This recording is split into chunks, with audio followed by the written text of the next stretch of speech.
berbasis keilmuan, dan tema kedua sebenarnya datang ke rumah sendiri gitu. Tema yang kita disahkannya UU PDP, Pelindungan Data Pribadi, ini salah satu adalah isu Bjorka ya. Karena sudah lama, sejak tahun 2020 pelindungan data pribadi itu di RUU-nya dibahas terus, kemudian sampai kemarin pun juga masih belum bisa ada tarik-menarik antara pemerintah dan DPR. DPR mau supaya ada komisi yang independen, pemerintah mau supaya itu ada di bawah pemerintah. Jadi nggak kelar-kelar, ada Bjorka, akhirnya mau nggak mau dipercepat, dan sebagai jalan tengah adalah diserahkan kepada presiden. Nah, ada beberapa hal yang kita sambut secara positif terkait UU PDP ini adalah UU ini mengisi kekosongan. Tiadanya sekarang itu secara legal untuk memproses institusi atau lembaga yang mengalami kebocoran. Dulu ada Tokopedia, Bukalapak, BPJS, bocor-bocor, dan tidak ada denda sanksi apapun ke mereka.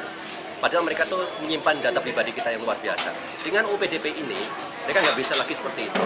Di dalam UU PDP ada kita sebagai warga itu yang menjadi subjek pemilik data. Kemudian ada yang mengontrol data, itu misalnya pemerintah.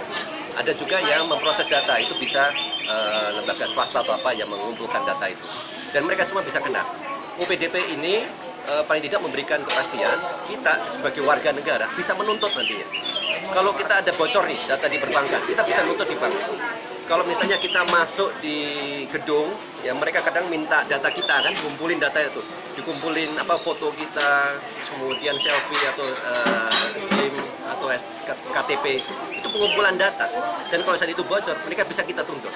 Nah, dan ini ada dasarnya sekarang. Tujuannya apa? Harapannya nantinya adalah lembaga-lembaga ini menjadi lebih hati-hati dalam menyimpan datanya.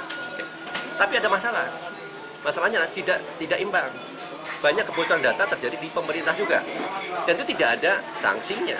Secara denda nggak ada, secara pidana apalagi nggak ada, hanya sanksi administratif. Jadi masih dibedakan ini antara swasta, korporasi sama pemerintah. Tapi saya pribadi melihat, oke, ini kondisi sekarang kita syukurin, tapi harus ada perbaikan nanti ke depan. Masih ada PR satu lagi, yaitu yang mengontrol ini siapa? Ya. Karena pemerintah ingin ada di bawah pemerintah, kemudian DPR ingin independen, dan sekarang kepada presiden. Kita nuntut. Jadi kalau saya pribadi, saya ajak warga itu melihat pentingnya ada komisi independen, seperti KPK yang zaman dulu ya, yang kuat. Komisi Independen Pelindungan Data Pribadi. Di Singapura itu sudah ada PDP Commission, Personal Data Protection Commission. Di Inggris itu ada Information Office Commission, semacam itu. Jadi komisi juga. Di Eropa semua dalam bentuk komisi yang independen, yang kuat. Di Indonesia ini kita tuntut kalau bisa bentuknya adalah komisi juga, Komisi Pelindungan Data Pribadi, Komisi PDP. Nggak bisa dalam bentuk satgas di bawah kementerian lembaga, itu nggak bisa. Itu nanti akan lemah aja. Jadi sayang sekali. Jadi saya kira ini masih PR berikutnya. Kita tunggu bagaimana Pak Jokowi Presiden membuat turunan membentuk tim ini. Di dalam Undang-Undang PDP yang sekarang disahkan itu, sanksi pidana atau denda itu hanya ke korporasi, kepada pemerintah nggak ada, baru sanksi administratif.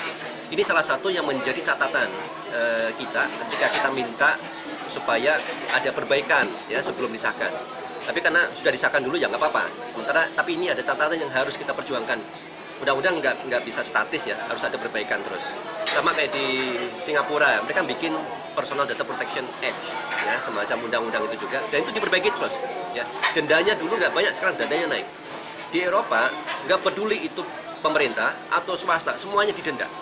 Ya, contoh di Bulgaria itu ada kalau di kita itu kantor pajak. Kantor pajak itu kebocoran data nggak besar, nggak sampai jutaan data bocor itu, mungkin sekitar ratusan. Itu udah didenda. Ya, sekian puluh ribu euro, tapi ada dendanya. Denda yang paling besar itu memang kena ke Amazon. Terus kemudian Google pernah dapat di Eropa itu 50 juta euro. Ya, gede sekali karena kesalahan datanya. Dan pemerintah biasanya ada tapi lebih sedikit. Dan kita belum ada. Itu bentuk diskriminatif atau seperti apa? Ya betul, ini kita melihat ada diskriminasi.